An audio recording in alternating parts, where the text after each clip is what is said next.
పాండవులందరూ విరాటుడి కొలువులో చేరారు.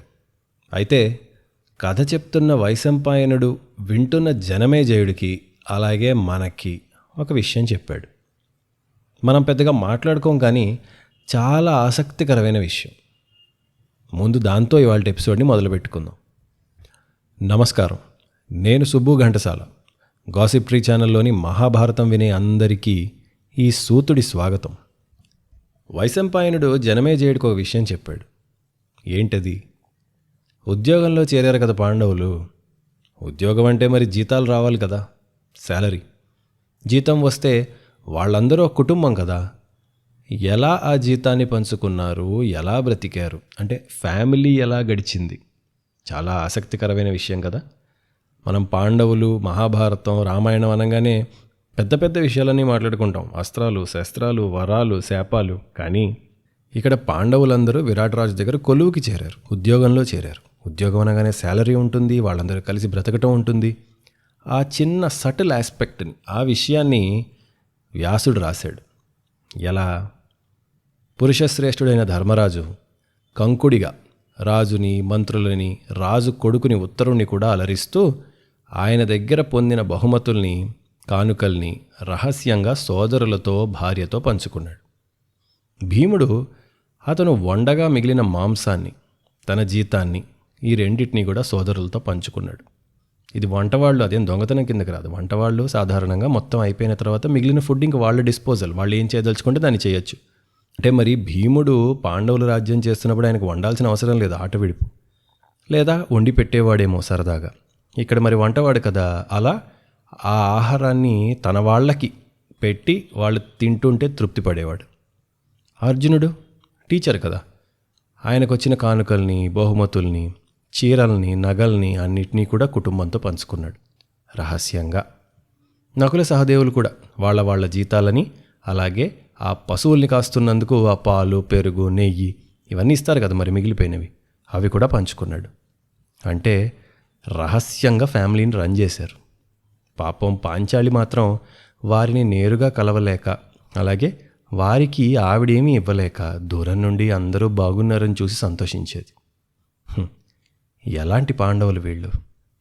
రాజసూయం చేసి ధర్మరాజు గారికి కానుకలు ఇవ్వటానికి ఆ రాజుల పంక్తి, ఆ రాజుల లైన్ ఎంత పెద్దదైపోతే గేటు దగ్గరే, సింహద్వారం దగ్గరే బహుమతుల్ని వదిలేసి ఇక నిలబడలేక కొంతమంది రాజులు తిరిగి వెళ్ళిపోయారు.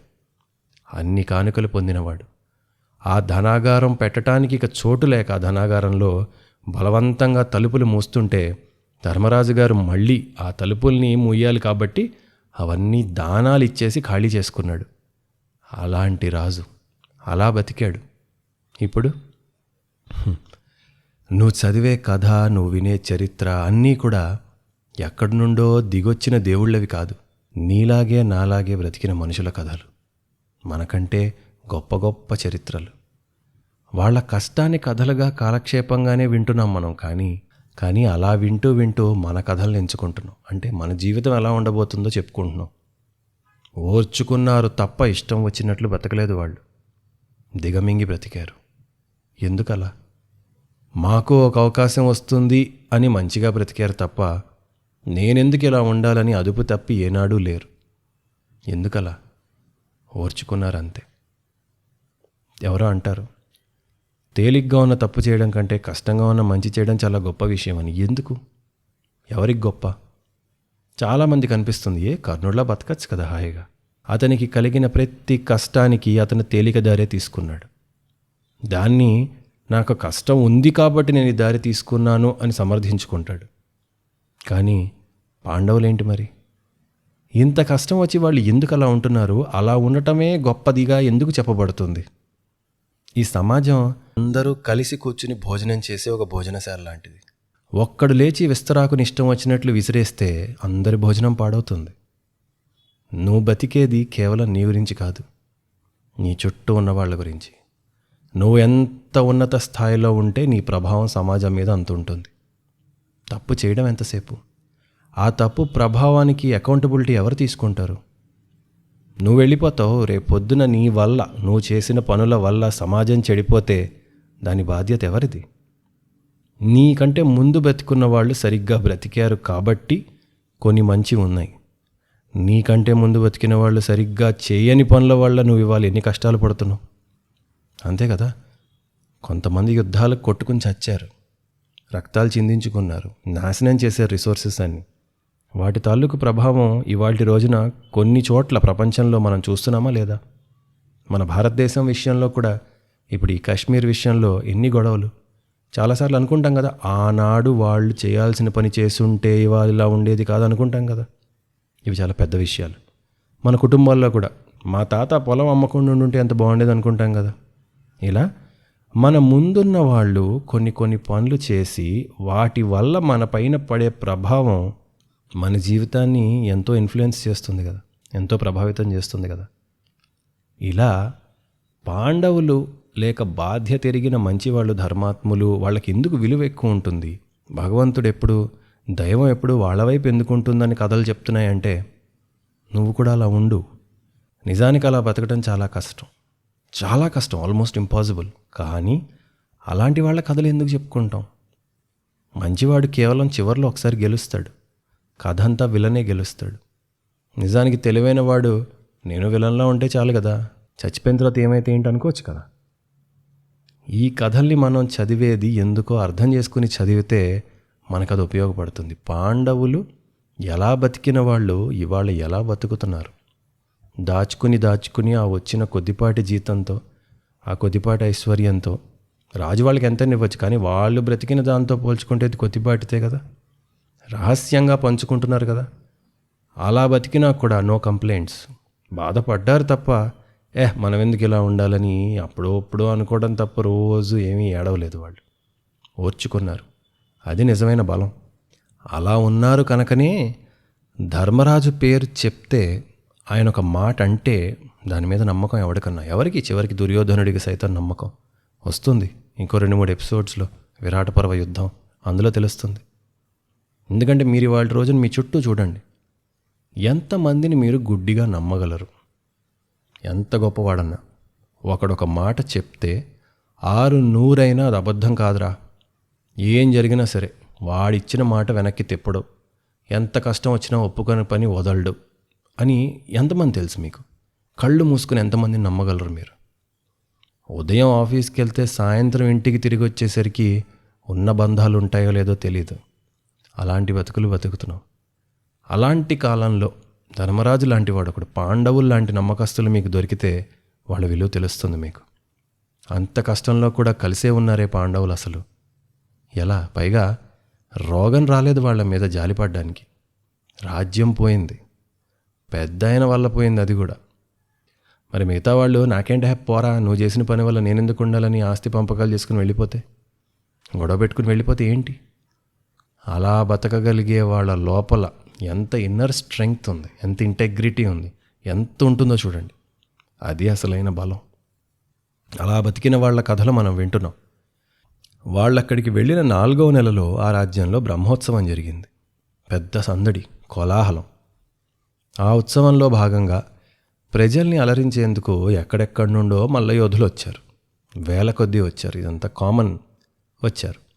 గొప్ప శరీరము, కండబలము, నరాలు తేలిన చేతులు, విశాలమైన ఛాతీలు, చేతులతోనే చెట్లని సైతం చీల్చే పిడికిళ్ళు. మహాయోధులందరూ వచ్చారు. Very powerful people. బలంతో ఉన్మత్తులై, అంటే తన బలంతో తనే చూసుకుని మురిసిపోతూ నాకన్నా ఎవడరా బలం అని ఛాలెంజ్ చేస్తూ, ఆ అడ్రినలిన్ ఉందన్నమాట గాల్లో, టెస్టోస్టిరోన్ ఇన్ ది ఎయిర్. అలా గెలిచే వీరులు, వారిని సత్కరించే రాజు. వాళ్ళందరిలో కూడా ఒక మల్లయోధుడు విపరీతమైన పేరుని సంపాదించాడు, జీమూతుడు. అతను చిటికెలో ఎవరినైనా ఓడించేస్తున్నాడు. నిజానికి తనకి నచ్చినంతసేపు కుస్తీని నడుపుతూ అందరినీ అలరిస్తున్నాడు. తనకి నచ్చితే క్షణంలో ఓడించేస్తాడు, లేక వినోదం పంచాలంటే చాలాసేపు చేస్తున్నాడు. అంటే ఎదుటివాడు అలసిపోతున్నాడు, తను మాత్రం సరదాగా అందరినీ ఓడిస్తున్నాడు. చివరికి అతను ఎదురుంటే ఇక ఏ యోధుడు కూడా కనీసం పోటీకి వెళ్ళని పరిస్థితి వచ్చింది. ఎందుకంటే అలాగే నవ్వుతూ వాళ్ళ కాళ్ళు చేతులు కూడా విరిచేస్తున్నాడు. ఒక రకంగా పైశాచికం, ఇంకో రకంగా కాంపిటీషన్. అతని పొగరిని బలాన్ని చూపిస్తున్నాడు. ఇప్పుడు మన UFC ఫైట్లు, బాక్సింగ్లు, రెజ్లింగ్లు ఇవన్నీ ఉంటాయి కదా, అలాంటిదే అనుకోండి. భీతితో అతని కేసి కూడా ఎవడో చూడట్లేదు. ఎందుకు కళ్ళల్లో కళ్ళు పెట్టి చూస్తే మళ్ళీ వాడితో పోటీకి దిగాలని చూస్తున్నాడు రాజు. విరాట్ రాజుకు మరి ఆయనకి పౌరుషం ఉంటుంది కదా, వీడెవడో బయట నుంచి వచ్చి ఇక్కడ అందరినీ ఇష్టం వచ్చినట్టు చేసేసి వాడే ఎవరు గెలవలేని మనిషిగా ఉన్నాడు అని ఉంటుంది కదా. అతని పొగరు చూసి తన రాజ్య పరువు కోసం భీముడి వైపు చూశాడు. ఇంకెవరు వెళ్ళట్లా. భీముడు అక్కడ పక్కనే ఒక మంచి శాల్వా కప్పుకుని అలా కూర్చుని ఉన్నాడు. చూసి భీమాలే అదే వలలాలే వెళ్ళి పోటీకి వెళ్ళని ఆజ్ఞాపించాడు. వంటవాడిగానే ఒక మూల నిలబడున్న భీముడు ఇష్టం లేకుండానే రాజు చెప్పాడని తప్పక బరిలోకి దిగాడు. ఎందుకు ఆయనకి ఇష్టం లేదు? ఆయన మనసులో ఇప్పుడు నేను ఖచ్చితంగా ఇతను ఓడించగలను ఆ కాన్ఫిడెన్స్ ఉంది. ఓడిపోతాన భయం వల్ల కాదు అది, నేను ఈయన ఓడించేస్తాను తెలుసు. కానీ అలా చేస్తే నేనే భీముడిని ఎవరన్నా పసిగడితే ఎందుకు వచ్చింది ఇది? పైగా చాలా అగ్రెసివ్ స్పోర్ట్, చాలా ఆవేశంగా చేయాలి ఆ పని. ఆ చేసే దాంట్లో ఏదన్నా బయటపడితే, అలాగని ఓడిపోయాననుకో, బరిలోకి దిగి కావాలని ఓడిపోతే అదేమో క్షాత్ర తేజస్సు కాదు, మన ఇగో ఒప్పుకోదు. అంతేకాక వాడేమో ఓడిన వాళ్ళని కావాలని గాయపరుస్తున్నాడు. నేను ఇప్పుడు ఏం చేయాలి? అలా నిలబడి బరిలో అలా ఆలోచిస్తున్నాడు. ఇదంతా అలా రాజుగారు వెళ్ళమన్నారు, లేచి నుంచుని ఆలోచిస్తున్నాడు ఏంటని. ఎదురున్న జీమూతమల్లుడు తొడలు చరిచి రమ్మని ఒక కేక వేశాడు. వెనక నుండి రాజు కూడా ఉత్సాహపరుస్తున్నాడు. ఇంకా తప్పలేదు. చేతిలో పిడికెడు మట్టిని తీసుకుని ఆ మట్టితో 2 చేతులు రుద్దుకున్నాడు. ఆ ఒంటిపై కాస్త చల్లుకున్నాడు. ఒక్కసారి ఆ ఒళ్ళు విరిచాడు. చాలా రోజులైంది కదా స్ట్రెచ్చింగ్. ఆ భుజాల మీదున్న కండువా పక్కకలా పడేశాడు. ఆ సూర్యుడి కాంతిలో అతని శరీరం ఒక్కసారిగా మెరిసింది. అంత సభలో ఉన్న అందరూ కూడా ఒక్కసారి షాక్లో ఉండిపోయారు, మౌనంగా ఉండిపోయారు. ఆశ్చర్యం అంటే ఒక బ్యూటిఫుల్ థింగ్ని చూశారు వాళ్ళు. ఏంటది? ఏంటి వంటవాడా ఇలా ఉన్నాడేంటి? ఆ భీముడు ఒళ్ళు విరుస్తుంటే ఆ కండలు నాట్యం చేస్తున్నాయి. ఆ ఒళ్ళు విరుస్తూ కాస్త కేకేశాడు స్ట్రెచ్చింగ్ చేస్తా. సింహగర్జనలా ఉంది. రాజుకు అది నచ్చింది. అబ్బా బాగుంటుంది ఇది, ఇతను గెలుస్తాడన్న నమ్మకంతో పందెం వేశాడు. అందరూ ఒక్కొక్కళ్ళగా పందాలు వేసుకుంటున్నారు. అంతవరకు కూడా ఆ జీమూతుడి వైపే ఉన్నారు జనమంతా. మళ్ళీ మధ్యలోకి వచ్చారు, చుట్టూ చేరారు. అంటే 2 వైపులా బ్యాలెన్స్డ్ ఉంది. అంటే ఎవరికి పూర్తి సమర్థన లేదు. 2 వైపులా నిల్చున్నారు. భీముడు జీమూతుని కేసి చూసి నవ్వి సరే రమ్మన్నాడు. వాడు విపరీతమైన వేగంతో దూసుకొస్తున్నాడు. భీముడు అక్కడే ఉన్నాడు, కదలకుండా అలా చూస్తున్నాడు. వాడి దగ్గరికి వస్తున్నాడు చూసుకుంటూ ఒక పెద్ద దున్నపోతుని ఆపినట్లు కొమ్ములు పెట్టి ఎలా ఆపుతారో అలా అతన్ని ఆపాడు ఆ మొత్తం వేగాన్ని. ఆ వేగానికి భీముడు ఒక 4-5 అడుగులు వెనక్కి వెళ్ళి జరిగి అప్పుడు ఆపుకున్నాడు. పూర్తి బలం వచ్చింది. అలా జరిగి వాడిని నిలువరించి ఒక్కో అడుగు మళ్ళీ ముందుకు తోసుకుంటూ వస్తున్నాడు. వాడు వీడిని తోశాడు భీముణ్ణి, ఈయన ఆపుకుని మళ్ళీ వస్తున్నాడు. మధ్యలోకి తీసుకొచ్చాడు. 2 పిడికిళ్ళు ముడిపడ్డాయి. కళ్ళలోకి కళ్ళు పెట్టి చూసుకుంటున్నారు. జీమూతుడి కళ్ళేమో ఎర్రవిగా మారిపోతున్నాయి. ఊపిరి బిగబట్టాడు. భీముడు సన్నగా నవ్వుతున్నాడు. అతనేమో బలవంతా పెడుతున్నాడు. భీముడు అతని బలం ఎంతుందో కొలుస్తున్నాడు, లెక్కగడుతున్నాడు ముందు ఫస్ట్ టైం. ఇద్దరూ గొప్ప ఆనందంతో ఒక్కసారి యుద్ధం మొదలుపెట్టారు. జీమూతుడు భీముడి ఛాతీ పైన చేత్తో ఒక పెద్ద దెబ్బ వేశాడు. వాడు 5 వేళ్ళు భీముడి చేతి మీద పడ్డాయి. ఆ చెయ్యి వాడు ఆ దెబ్బ వేసి వెనక్కి లాక్కునే లోపలే భీముడు పట్టుకుని ఆ మనిషిని దగ్గరికి ఈడ్చి లాక్కుని తన ఛాతీతో వాడి ఛాతీని కొట్టాడు. వాడు అదిరిపడి వెనక్కి పడ్డాడు. భీముడు ఒక్క దూకి వాడి భుజాలపై నుండి అతన్ని బంధించాడు చేతులు పెట్టి. విసిరేయబోయాడు. వాడు తప్పించుకున్నాడు. ఆ చెమటకి స్లిప్ అయిపోయి తప్పించుకున్నాడు. ఇలా ఇద్దరు కుస్తీ మొదలుపెట్టారు. ఒకరిని ఒకళ్ళు విసిరేసుకుంటున్నారు, పిడికిళ్ళతో గుద్దుకుంటున్నారు, ఛాతీలు గుద్దుకుంటున్నారు, వీపులు చరుచుకుంటున్నారు, అన్నీ అవుతున్నాయి. అరుచుకుంటున్నారు, పెద్ద పెద్ద శబ్దాలు. అలా ఒకళ్ళ వీపు మీద ఒకళ్ళు కొడుతుంటే ఏదో మెరుపులు వచ్చిన సౌండ్, పిడుగులు పడుతున్న సౌండ్ వస్తోంది. బాగుంది. ఇద్దరి ఒళ్ళు చెమటతో మట్టితో మెరిసిపోతూ దుమ్ములేస్తూ మొత్తం ఒక శాండ్ స్టామ్ లాగా ఉంది. అందులోనే పొర్లి ఆడుతున్నారు. 2 మదపటేనుగుల్లా ఉన్నారట. భీముడు పలుమార్లు అప్పటిదాకా ఎవ్వరూ చేయలేని పని చేశాడు. ఏంటి? ఆ యోధుణ్ణి ఎత్తి కింద విసిరిగొట్టాడు. అప్పటిదాకా ఎవడు చేయలేదు ఆ రోజు అతన్నలా. కానీ వాడు అంతలోనే లేచేస్తున్నాడు. కానీ ఎన్నిసార్లు కొట్టి కొట్టి కొట్టి మెల్లమెల్లగా వాడు తిరిగి వెంటనే లేచి నిలబడే స్పీడ్ తగ్గుతోంది. మొదట్లో వెంటనే లేచి నించున్నాడు. మెల్లమెల్లగా వాడు నీరసం వస్తోంది, ఎంతైనా వస్తోంది. వాడేం చేశాడు? ఇంకొకసారి భీముడి రొమ్ముపై కొడదామని ఒక్క దూకు దూకాడు. పిడికిలు 2 బిగించి ఒక్క దూకు దూకాడు. భీముడు ఏం చేశాడు? పక్కకి తప్పుకొని వాడిని వెనక నుండి పట్టుకుని సూప్లెక్స్ పట్టుకొని నడుం చుట్టూతో చేతులు బిగించి వెనక్కి విసిరేశాడు వాడిని. వాడు లేచాడు. మళ్ళీ లేచి కాస్త కళ్ళు తిరిగినాయి. విసిరేశాడు కదా. ఈలోగా భీముడు గ్యాప్ తీసుకోవాల. వాడిని వెనక్కి నెడుతూ నేల మీద పడేశాడు. పడేసి వాడి ఛాతీపై కూర్చుని గుద్దడం మొదలుపెట్టాడు. వాడేం తక్కువ కాదు జీమూతుడు. ఆ భీముడిని పక్కకి నెట్టి మళ్ళీ లేచి నిలిచాడు ఎలాగోలా. వాడి చూపుడు వేలు బొటను వేలు 2 కూడా భీముడు పట్టుకున్నాడు. ఈసారి వాడి చేయి విసిరినప్పుడు ఆ 2 అట్లా పట్టుకుని ఒక్కసారి చిటికలో ఒక బిస్కెట్ విరిచినట్టు విరిచేశాడు. అవి కరెక్ట్గా అలా దొరకవు. ఆ 2 దొరికేసరికి బలహీనంగా ఉంటాయి కదా. 1-2 వేళ్ళు మొత్తం పూర్తి పిడికిలు దొరికితే కష్టం, కానీ 1-2 వేళ్ళు దొరికేసరికి విరిచేశాడు. వాడొక్క కరుపరిచేలోగానే వాడిని మళ్ళీ వెనక నుండి చేరి వాడి పీక పట్టుకుని ఈటి చవతలకి ఇసిరేశాడు. అలా ఈడ్చేసరికి మళ్ళీ ఆ జీమూతుడి కళ్ళు తిరిగినాయి. అదే టెక్నిక్ లాగా కళ్ళు తిరిగాయి. ఇంకదే అదును చూసి అతన్ని చేతులు పట్టి ఎత్తి తలపైన నిలబెట్టి గీర గీర గీర గీర గీర 100 సార్లు తిప్పుతూ నేలపైకి ఈడ్చి కొట్టాడు. ఇది అన్ని యుద్ధాలు చదివితే భీముడివి ఇది ఆయన ఫినిషింగ్ మూవ్, ఆయన ఫేవరెట్ అనమాట. ఎత్తి గిరగిర గిరగిర తిప్పి నేలకేసి కొడతాడు. రామాయణంలో హనుమంతుడు కూడా కొంచెం ఇంతే. కొట్టేసరికి వాడి ఎముకలు విరిగిన శబ్దం వెనకనే రక్తం కక్కుతూ వాడి ఏడుస్తున్నాడు వాడు ఇంకా నొప్పికి. ఆ 2 అందరూ విన్నారు. రాజు లేచి ఆయన ఒళ్ళు గగురుపాటుతో ఆ భీభత్సుని అన్నగారు మరొక భీభత్సుడు విజేతగా ప్రకటించేశాడు ఆయన్ని. అయిపోయింది, ఇంక వాడు పోయాడు, గెలిచేశాడని. వెంటనే తండి బహుమతులు తండని బహుమతులన్నీ ప్రకటించేశాడు. చూస్తున్నాడు ధర్మరాజు అమ్మయ్య అనుకుని.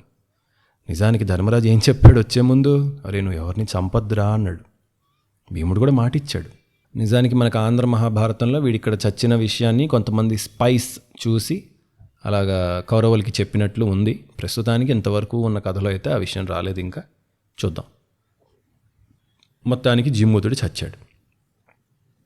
అంతేకాదు, ఆ జీమూతుని తర్వాత ఇంకా చాలామంది యోధుల్ని భీముడు ఓడించాడు. ఇంకా చాలామందిని స్పోర్టివ్గా, అతను చంపలేదు, స్పోర్టివ్గా ఓడించాడు. అలా ఓడిస్తూ ఉంటే ఇంకొంతమంది రెచ్చిపోయి, అంటే ఈ జీమూతుడి పక్షం వాళ్ళు ఇంకొంతమంది మమ్మల్ని ఓడించరా అని వాళ్ళు యుద్ధం చేసి వాళ్ళు చచ్చారట. అంత సరదా చావంటే చచ్చారు. కానీ ఇదంతా కూడా అక్కడ ఎంటర్టైన్మెంట్. అలా చేసి భీముడు రాజుకి చాలా గర్వాన్ని ఆనందాన్ని ఇచ్చాడు. ఇక యోధులెవరూ మిగలకపోయేసరికి ఆ మర్నాడు ఉదయం క్రూర మృగాలతో పోటీ పెట్టాడు రాజుగారు. భీముడు సరే కానీ అని చెప్పి బరిలోకి దిగాడు.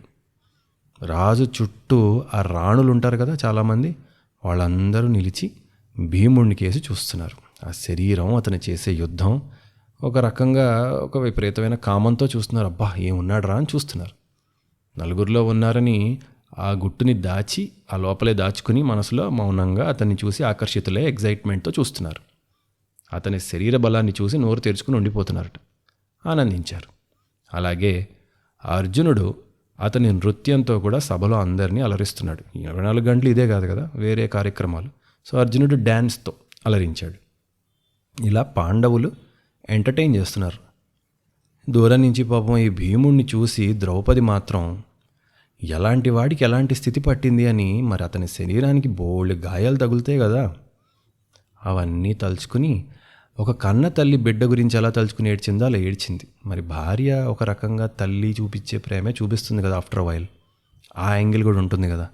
సో భీముడి పరిస్థితి చూసి మిగతా వాళ్ళందరూ అట్రాక్ట్ అయ్యి అలా ఉంటే దూరం నుంచి ఏమీ చేయలేని ద్రౌపది అది చూసి బాధపడి, పాపం ఏంటి ఆయనకి కర్మ, క్రూర మృగాలతో యుద్ధం చేయాల్సిన అవసరం ఏంటని చూసి బాధపడింది. మొత్తానికి పాండవులు విరాటుడికి ఆనందాన్ని ఇస్తూ రాజ్యంలో ఇలా పూర్తిగా నిలదొక్కున్నారు. రోజులు మంచిగా గడిచిపోతే కథలో పట్టేముంది. దాదాపు సంవత్సరం పూర్తిగా వస్తోంది. పాండవులకి అమ్మయ్య అయిపోయింది అనుకుంటున్న సమయం అది. మీరు అనుకోవచ్చు అరణ్య పర్వం చాలా పెద్ద కథ, చాలా ఉన్నాయి. విరాట పర్వం నిజానికి చాలా ఇంట్రెస్టింగ్గా ఉన్న క్లుప్తంగా అయిపోతుంది, కొంచెం తొందరగానే అయిపోతుంది. కంపేర్ టు అరణ్య పర్వం తొందరగా అయిపోతుంది. పాండవుల కాలం కాస్త కష్టాల్లోకి జారుకునేందుకు సిద్ధపడుతోంది. కథలోకి ఒక పాత్ర ప్రవేశించింది. అట్ దిస్ పాయింట్ మీరు వింటుంటే వెంటనే కామెంట్లో చెప్పేసేయండి ఎవరది, తెలిసే ఉంటుంది మీకు. విరాటుడి సర్వసైన్యాధిపతి, మహారాణి సుదేష్ణాదేవి సోదరుడు, సింహబలుడు, సూతుడు, కీచకుడు. అతని పాత్ర రాకతో కథ మొత్తం మారిపోయింది. ఆ కీచకుడు సైన్యంతో పాటు కొన్ని రాజ్యాలపై పడి యుద్ధం చేసి గెలిచి చాలా కాలానికి రాజ్యానికి తిరిగి వచ్చాడు. అంతకాలం లేడు తను అక్కడ.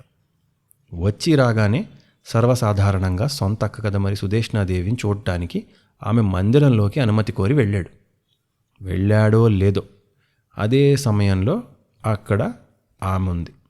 ఎవరామె? ఆ మందిరంలో నడుస్తూ మహాసౌందర్యవతి, మహారూపవతి, మన్మధునికే మట్టు పుట్టిచ్చే మానిని సైరంధ్రి ద్రౌపదిని చూశాడు. చూడగానే ఇంతకాలం కాంతలకి దూరంగా ఉన్నాడో లేక కాలుడికి దగ్గరగా వెళ్ళే సమయం వచ్చిందో, కాలుడంటే యముడు, అదో ఇదో మనసు పారేసుకున్నాడు. అది అలా ఇలా కాదు. ఇప్పుడు ఆడవారిని చూసి వారి అందం నచ్చటం సహజం. కామంతో చూడకూడని రీతిలో ఆ మనిషి పరిస్థితి ఏంటో ఎలాంటిదో తెలియకుండా ఆకర్షితుడవడం కూడా కొంతవరకు సహజం. ఇప్పుడు చూడగానే ఒక అందమైన మనిషి కనబడగానే అబ్బా బాగుంది అనుకుంటారు. ఇవాల్టి టర్మ్స్లో చెప్తున్నా, సహజమే. కానీ ఆ కోరికని వ్యక్తపరిచే విధానం, ఒకవేళ ఆ కోరిక తీరకపోతే స్పందించే పద్ధతి, ఈ రెండిటి మీద ఆధారపడి ఉంటుంది నీ వ్యక్తిత్వం ఏంటో. అర్థమవుతుంది కదా? అర్థమవుతుంటే ఈ వీడియో కొంచెం హైప్ ఇచ్చే ప్రయత్నం చేయండి, సో దట్ ఎక్కువ మందికి వెళ్తుంది ఇది. కీచకుడు ఎపిసోడ్ని మనం నేటి పరిస్థితులతో పోల్చుకుని చాలా రకాలుగా చాలా వివరంగా చెప్పుకోవడం ముఖ్యం. ఆ ప్రయత్నం చేద్దాం. ఎందుకంటే అప్పుడే ఆ పాత్రకి వ్యాసుడు కానీ తిక్కన్న గారు కానీ ఇచ్చిన బరువుకి విలువ దక్కుతుంది. మొదటిసారి సుదేష్ణాదేవి మందిరంలో ద్రౌపదిని చూసిన కీచకుడి మనసులో అతనికి తెలియని, అతను తట్టుకోలేనంత ఆకర్షణ పుట్టింది. లైక్ ఒక jolt of electricity, current shock కొట్టినట్టు అయిపోయింది ఆయనకి. తిక్కన్న గారైతే కవి కనుక 15 పద్యాలు రాశారు వాడి ఫీలింగ్స్ గురించి. ఈయనంత రాయలేదులే. చూశాడు. కీచకుడు చూసి, ఎంతైనా రాజు, సేనాధిపతి, ఆ హుందాతనం ఉంటుంది కదా అట్లీస్ట్ స్టార్టింగ్లో. ఆమెమో సైరంధ్రి కనుక ముందు నిజంలోకి వచ్చి మళ్ళీ ఓకే ఆ ఆకర్షణలోంచి కాస్త నిజంలోకి వచ్చి సోయలోకి వచ్చి అక్కగారి దగ్గరికి వెళ్ళాడు. వెళ్ళి అక్క ఎలా ఉన్నావే అని అడగలేదు. మరి ఆవిడ్ని కూడా చాలా కాలానికే చూశాడు కదా. అక్క ఎలా ఉన్నావు, చిక్కిపోయావేంటి, లేక లావైపోయావేంటి అని సరదాగా అక్క తమ్ముళ్ళ మాటలు పలకరింపులు నథింగ్, ఏం లేవు. అక్కని చూడలేదు, ఇన్ఫర్మేషన్ అడిగాడు. ఆ అక్క సుదేష్ణ ఎవరది? ఆమె రూపం చూసిన క్షణమే అసలు ఉన్మత్తుడిని అయిపోతున్నాను. నీకు తెలుసు నాకు ఇలాంటి స్త్రీల పట్ల మోహం కలగదు, బట్ షీ స్పెషల్ యూనో, ఎవరామె అన్నట్లు అడిగాడు. ఇంతకుముందు నేను అసలు ఎన్నడూ చూడలేదు. ఈ అంతఃపురంలో ఎలాంటి అందగత్తెలు ఉన్నా నాకు తెలియంది కాదు కదా. అసలు ఆమె నుండి వస్తున్న వాసనే అబ్బా. సరే ఎవరామె అని అడిగాడు. సుదేష్ణ ఏదో చెప్పబోయింది. అది కాదురా, కానీ మనవాడు వినే స్థితిలో లేడు. ఇప్పుడు ఏంటంటే ప్రశ్న అడిగాడు, ఆవిడ సమాధానం చెప్పే లోపలే మళ్ళీ మనసులో కామం పొంగిపోతుంది అనమాట, మాటల్లో పైకి పొంగిపోతుంది. దేవతా స్త్రీలా ఉంది కదా, ఎవరి భార్య? అసలు భర్తలు ఉన్నారా లేక ఏంటి? నన్నైతే వశం చేసేసుకుంది. అసలు నాకేదో జ్వరం వచ్చేసింది ఇప్పటికే. చూడు శరీరంలో చలి పుడుతోంది. దానికి మందు ఆమె మాత్రమే. చెప్పక్క ఎవరామె? ఆవిడ మళ్ళీ ఏదో చెప్పబోయింది. అది కాదురా బాబు నువ్వు చెప్పేదినని. ఇంకా మనోడికి ఆగట్లేదు. మళ్ళీ అన్నాడు, కాదక్క అసలు ఈమె దాసియా? అలా ఎలా? నీ దగ్గర దాసిగా అలాంటి ఆడది అవసరమా నీకు? ఎలా పెట్టుకున్నావు? ఆమెతో సేవలు చేయించుకుంటున్నావా? చిచి, నాకున్నదంతా ఆమెకి ఇచ్చేయాలనుంది. అన్నీ మానేసి ఆమె పాదాలని తాకి పాదపీడనం చేస్తూ చక్కగా సుఖపెట్టాలనుంది. నీకు దాసిగా ఎలా ఉంది ఆమె ఇక్కడ? అబ్బా అది కాదరా తమ్ముడు, నా భవనంలో గుర్రాలు, ఏనుగులు, రథాలు ఉన్నాయి. సేవ చేయడానికి ఎందరో జనం ఉన్నారు. అంతులేని సంపద ఉంది. అలాంటి మందిరంలో మహారాణిగా ఉంచుకుంటాను అని నీకు దాసికి ఎలా కొంచెం.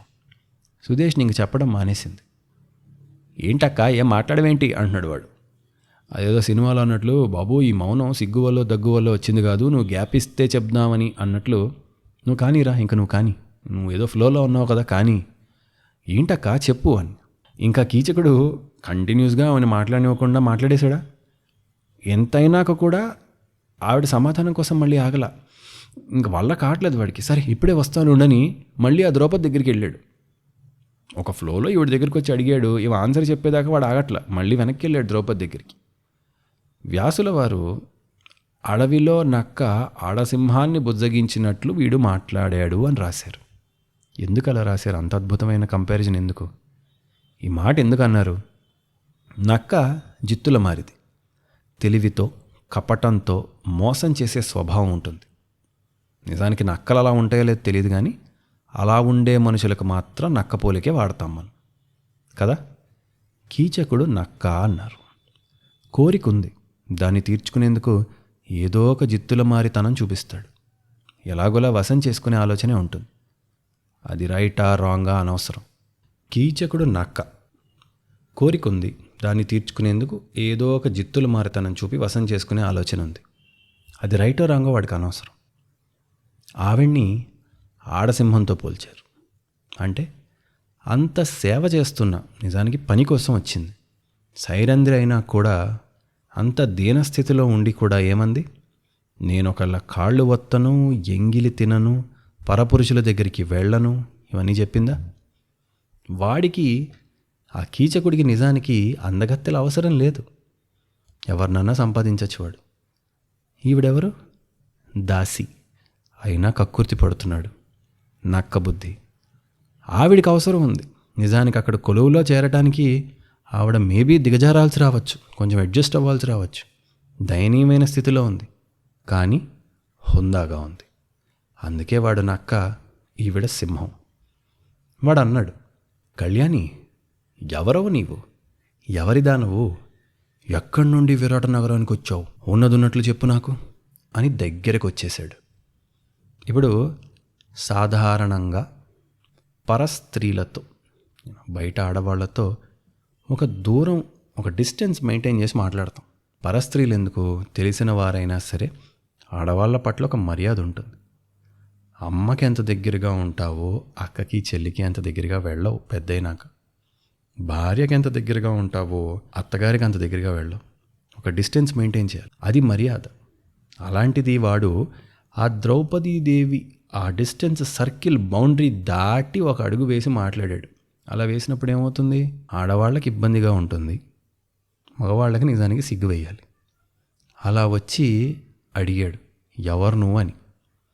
ద్రౌపదీదేవి గుండె పాపం 1,000,000 మైళ్ళ వేగంతో కొట్టుకుంటుందంటే ఆడవాళ్ళందరికీ బహుశా తెలుస్తుంది. అలా మన ప్రైవసీలోకి ఎవడో పరాయివాడు వచ్చేసి కొంచెం భయం కలిగేలాగా, మనకి డిస్కంఫర్ట్, మనకి కంఫర్ట్ లేనట్లు ప్రవర్తిస్తే దడ పుడుతుంది.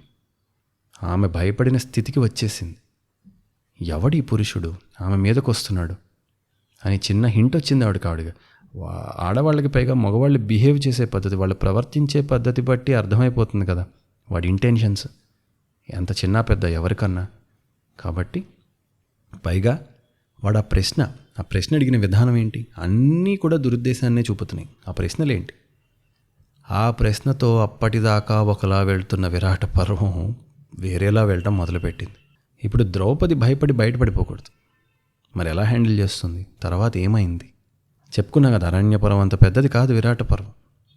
కాబట్టి మనం మెల్లమెల్లగా క్లైమాక్స్కి వెళ్ళిపోతున్నాం. తర్వాత ఏమైంది? వాళ్ళ సంభాషణ ఎలా అయింది? మనస్తత్వాలు ఎలా ఉన్నాయి? సైకాలజీ పరంగా మంచేది చెడేది ఎవడెలా బిహేవ్ చేశాడు? తర్వాత ఏమైంది? నెక్స్ట్ ఎపిసోడ్లో విందాం. మళ్ళీ కలుద్దాం.